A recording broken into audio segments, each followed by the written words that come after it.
Joining us live here in Istanbul is Mojtaba Khamenei. He's an assistant professor of Iranian studies at Sakarya University. A warm welcome to the programme. How do you see this war ending? Thank you for having me. Right now, currently, both sides are unfortunately escalating. So it's really difficult to foresee when this war will conclude. Both sides are escalating, but they are playing different games here. So their strategies differ fundamentally. Iranian side sees its defiance and resilience and endurance as a lever of power. They are trying to translate this into a political victory. On the other side, U.S. is intensifying, U.S.-Israeli side. They are intensifying their attacks on Iran, but their strategic aim, their conclusion, their finality remains unclear.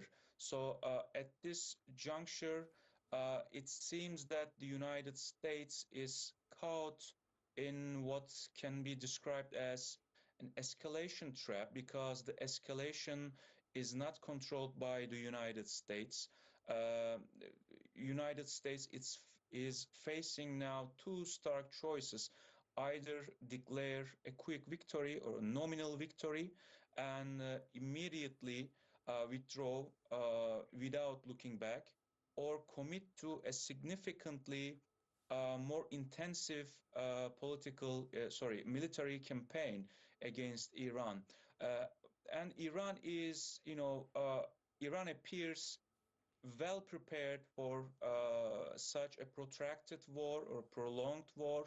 Historically and strategically also, Iran is, more immune to that kind of conflict, and that kind of conflict would be, more costly for Washington. And at the same time, the U.S. administration is under pressure for, because of the looming midterm election, and it also limits the window for long-term military engagement. So, and also building a domestic ground for this war on the U.S. side is proving more difficult due to a lot of frictions inside the U.S.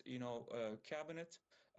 For example, we know that J.D. Vance is relatively absent from the forefront, and also public support for this war on the U.S. side is very low. So these divisions also affects Trump, and Trump seems that he has no exit plan for right now. That's why he's intensifying attacks against Iran, including critical infrastructure facilities like oil facilities, water salination facilities, and also, lastly, they targeted Kharg Island, which is a strategic location for Iran in terms of its, oil export.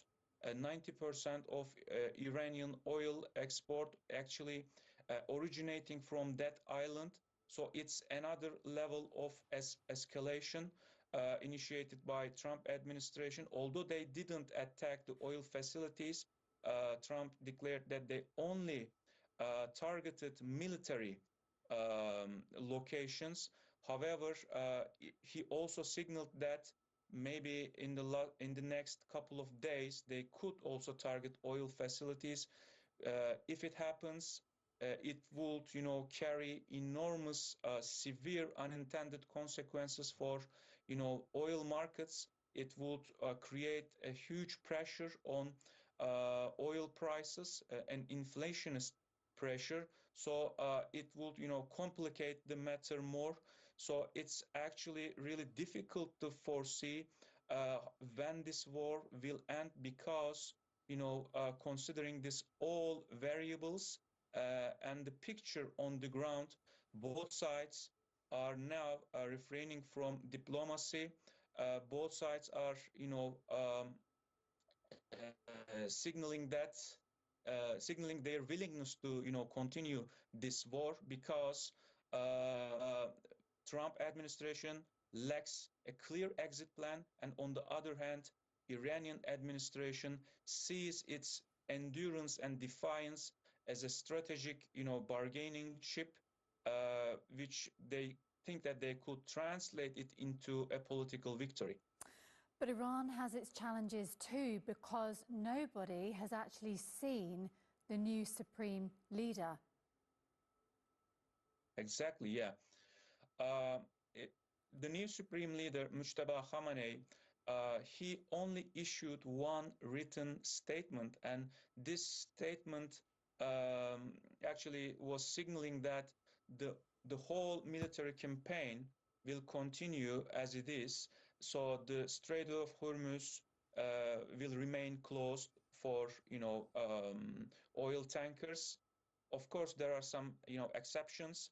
For example, the oil tankers that bound for China, Iranian oil tankers, they are continuing their route to China, but many oil tankers, and including U.S. vessels, also are currently under fire.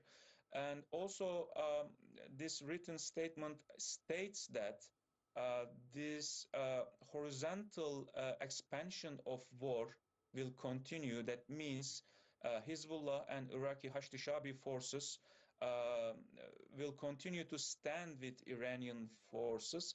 And also there is another possibility that Ansarullah, the Yemeni Houthi forces, they also will be involved in this conflict. So according to this statement, actually nothing changes. But as you said, uh, there is an unclear picture when it comes to the new supreme leader. Some reports are claiming that he is severely injured, and some reports claiming that even he was dead when he was elected. So these reports have not been confirmed so far. Officially, Iran has a supreme leader, which who has only issued only one statement, and this one statement doesn't change anything.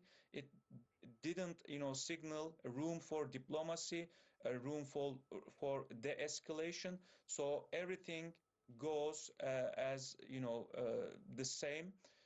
So there is, yes, you're right, and unclear picture, and there are many challenges for Iran also. So this is a really, a tough situation for Iranians. Mustafa Jana, thank you very much indeed, an assistant professor of Iranian studies. We appreciate your expertise. Thank you. Thank you for having me. Well, President Recep Tayyip Erdogan says Turkey will continue to prioritise peace